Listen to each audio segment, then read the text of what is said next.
তাহলে বাধ্যতামূলক অবসর প্রদান এবং পেনশন প্রদানের কোনো সুযোগ রাখা হয় নাই।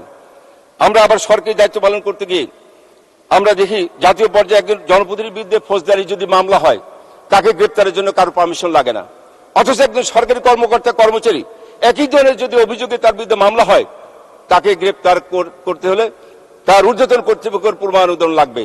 এই যে সরকারি কর্মচারী আইন 2018 এটাই এই ধরনের কর্মকর্তাদেরকে দুর্নীতি এবং অপরাধ করতে উৎসাহিত করেছে। কোন সরকারি কর্মচারী ফৌজদারি অপরাধের শাস্তি 1 বছরের কম হলে তিনি চাকরি থেকে বরখাস্ত হবেন না, তাকে তিরস্কার, পদোন্নতি স্থগিত, পদোন্নতি এবং জাতীয় বিভাগীয় ব্যবস্থার বিধান রাখা হয়েছে, যা সুশাসনের সহায়ক বিধান নয়।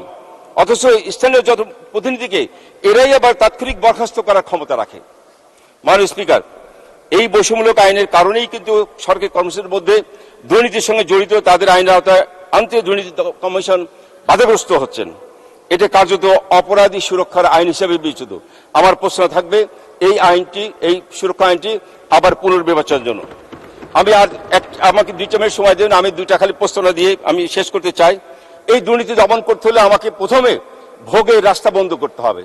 ভোগের রাস্তা বলতে যেমন রেজিস্ট্রি অফিস, গাড়ি শোরুম, স্বর্ণালঙ্কা দোকান, এখান থেকে প্রতি মাসে আপনি শেষে যারা এই জমি বা বাড়ি বা অ্যাপার্টমেন্ট রেজিস্ট্রি করছেন তাদের তালিকা নিয়ে তাদের কাছে স্পেশাল টিম পাঠিয়ে তাদের আয়ের বৈধ উৎসটা জানার জন্য কৈফিয়ত চাওয়ার ব্যবস্থা করা হোক।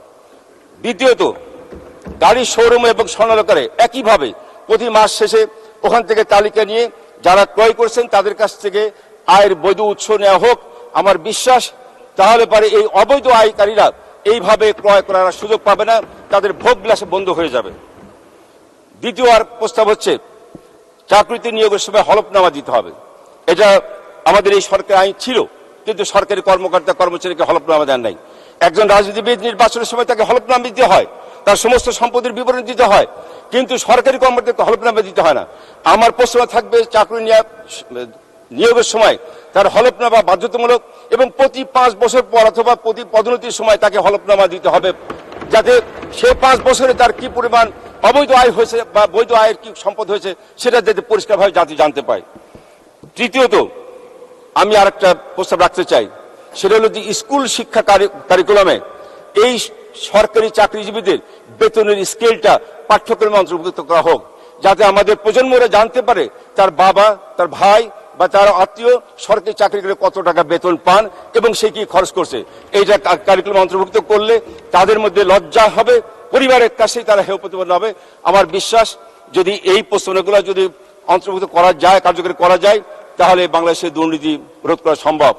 মাননীয় স্পিকার, আমি শেষ করতে চাই যে আমাদের বঙ্গবন্ধু কন্যা জয়ন্তী শেখ হাসিনা উনি যে অক্লান্ত পরিশ্রম করে উনি বিচক্ষণ দক্ষতা দিয়ে আজকে দেশকে যেভাবে এগিয়ে নিয়ে গেছেন, বঙ্গবন্ধুর সেই স্বপ্নে সোনার বাংলা গড়ার লক্ষ্যে সেই স্বপ্ন বাস্তবায়নের ক্ষেত্রে আমাদের এই পদক্ষেপগুলো নিতে হবে।